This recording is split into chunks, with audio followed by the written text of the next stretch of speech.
Hi guys, it's Anissa. Welcome back to my channel.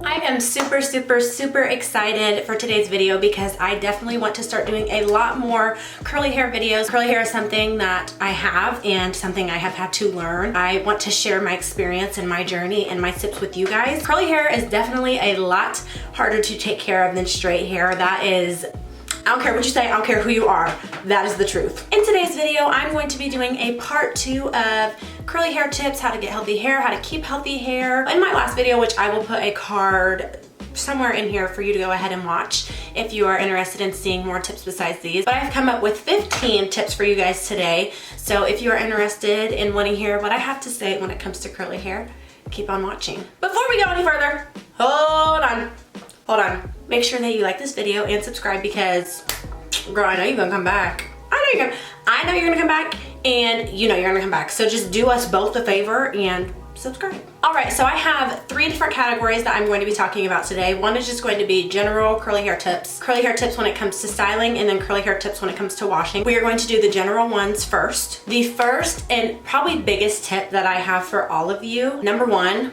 moisture and hydration. And this is not just when it comes to products, this is moisture and hydration when it comes to what you're putting inside your body and what you're putting in your hair. You can be using the most moisturizing products, but at the end of the day, if you're not hydrating yourself and drinking enough water, your hair is going to be internally dry. It may look healthy from the outside, but if it's not healthy from the inside, you're not going to get those maximized results that you'd like. I actually purchased this water bottle on Amazon. It is a gallon and it has little time marks on it. I'm actually behind today, but this has been such a big help when it comes to drinking water. If you were just to buy a big water bottle like this, it would be very intimidating. But the fact that it has the times on it really helps me to pace myself.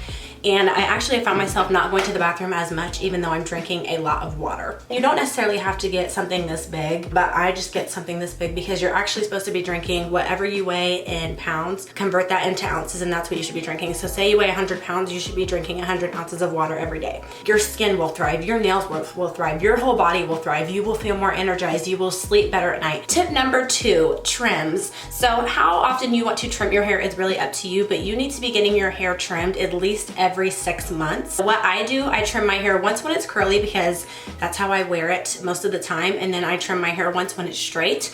I only wear my hair straight for probably about 2 weeks out of the year, but I do trim my hair when it's straight because sometimes when you have curly hair, it's a little harder to see where your dead ends are just because everything kind of mixes and melts together. But when your hair is straight, it's really easy to see what just needs to be cut off and trimmed. Like, girl, do not hold on to it. It's just hair. Cutting it off is going to get you so much further than just keeping it and holding on to that length.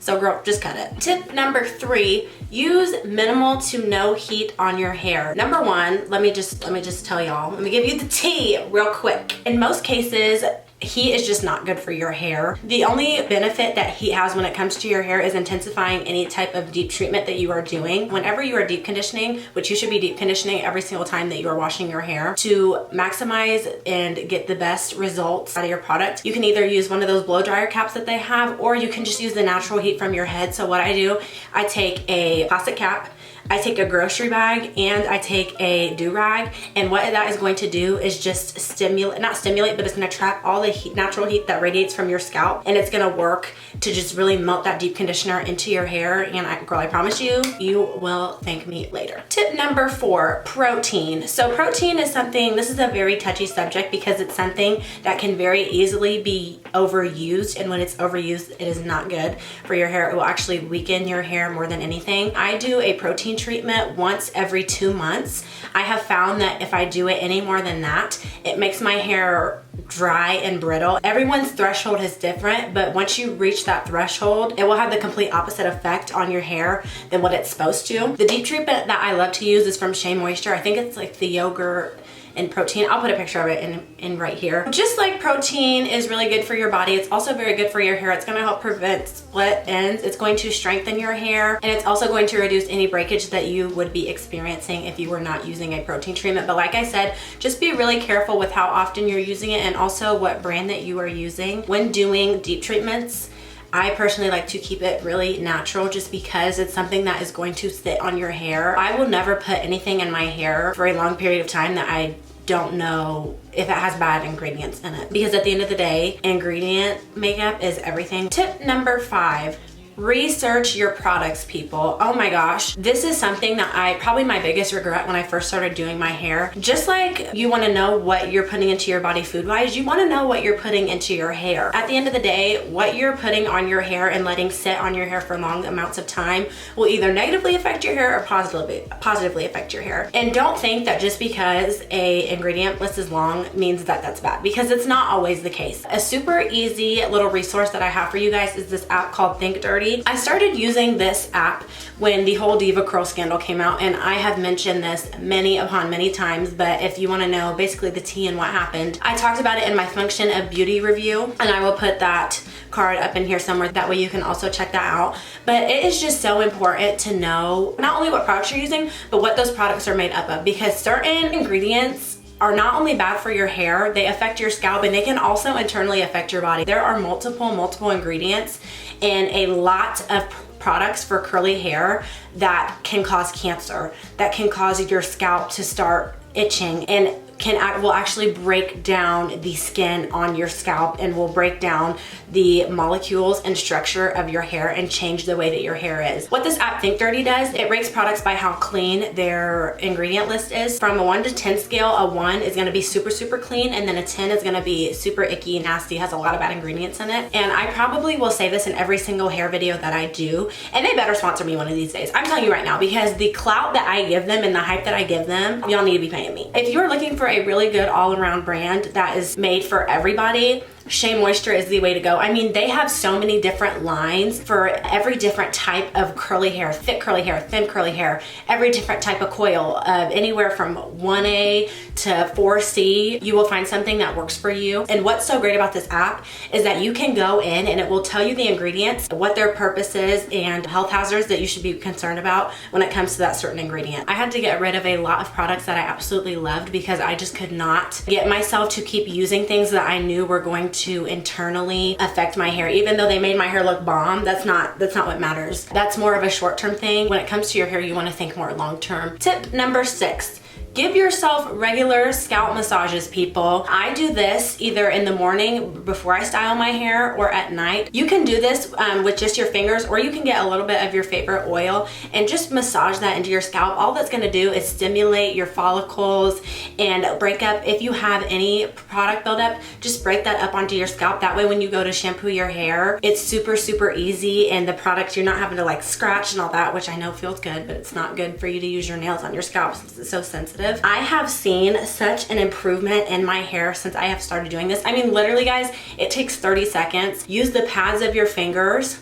Do not use your nails, because that's gonna be more of a scratching motion, which is what you don't want. You just wanna use the pads of your fingers and just go in super slow circular motions. All right, so now we are going to get into my tips as far as it goes for washing your hair. Tip number 7, pre-pooing and scalp scrubs. If you do not know what pre-pooing is, it is a short term for pre-shampooing. So basically what you're doing is applying oil to your scalp and your hair before you shampoo it. And this is also really great because something that I still struggle with and has been hard for me to break away from, when I wash my hair, I want to wash my hair. Like, I want it to be clean. That's why I have bounced back and forth between co-washing, because co-washing cleans your hair, but I don't want to strip my hair, but I want everything gone from out of my hair. What I have been doing, I use extra virgin olive oil. I section my hair, I detangle it, which this also, that's another benefit. It makes it super easy to just get in the shower and not have to worry about using a ton of conditioner just to detangle your hair. Also, I have very itchy scalp. It has gotten a lot better since I have started incorporating the scalp massages and pre-pooing,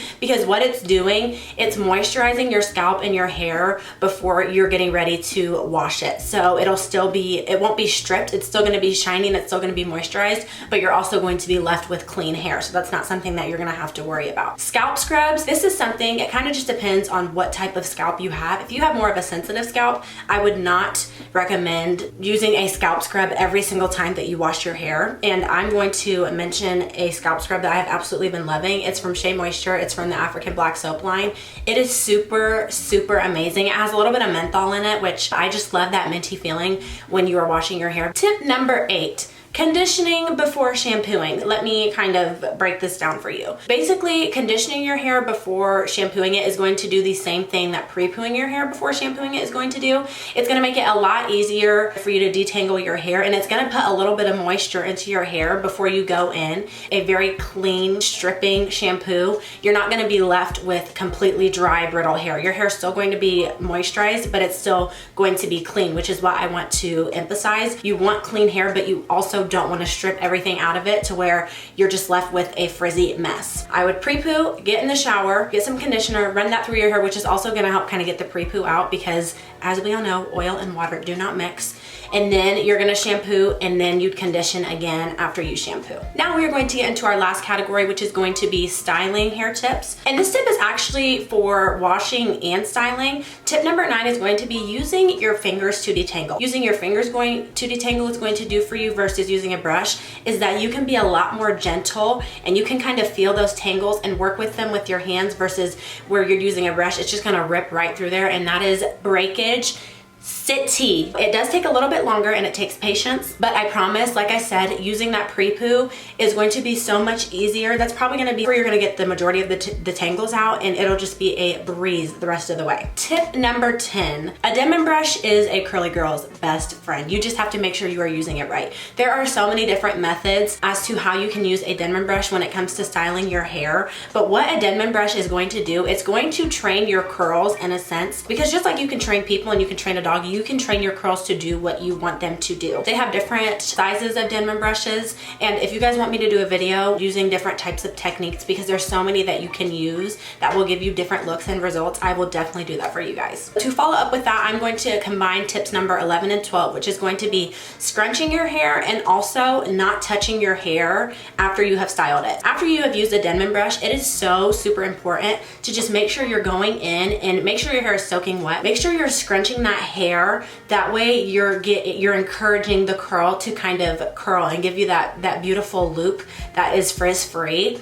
And then on top of that, make sure you're not touching your hair. After you have styled it and after you're done with it, do not touch it. Let those curls sit and lock in the way that they were when they're wet, because the way that they are when they were wet is going to be frizz-free. Tip number 13 is going to be, when styling your hair, make sure that you're styling away from the root. And this is going to help with volume. After I'm done with my whole head, what I like to do is flip my head over and scrunch everything towards the front. And also when you're styling, don't part your hair when you style it. Style it all to the back and then kind of do a couple flips, not like hair flips, but just, you know, like the very slow motions.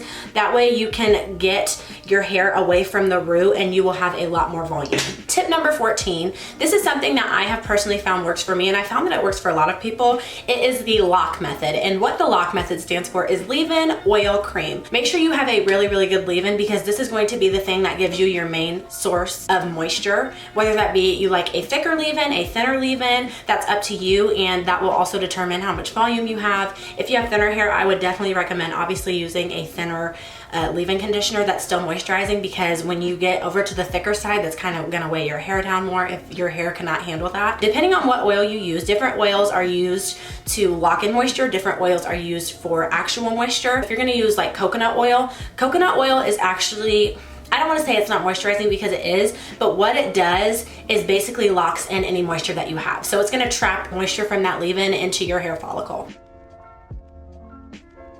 For this last step, you can either, which this is where it differentiates, it's either called the lock method or the log method. Lock is gonna be cream for the last step, and then log gel for the last method. Why I don't necessarily agree with the lock method is because once you put that oil in your hair, you're not really going to be able to get any more moisture into your hair than what you already have in it. So applying that cream is kind of gonna be useless. During the winter time, I apply a gel cream. It's gonna be a gel mixed with a cream, because during the winter time, I really don't need a whole bunch of hold. Now during the summertime, I will use a gel, because what that gel is going to do, it's going to prevent any frizz, and it's also going to lock in your style. When you use a gel, it's going to create something called a cast. It's gonna leave your hair a little bit crunchy and a little bit hard, but once you scrunch that cast out, you're gonna be left with super shiny, soft curls. And number 15, and I've already mentioned this, but I'm just gonna say it one more time because it's good for the people in the back too.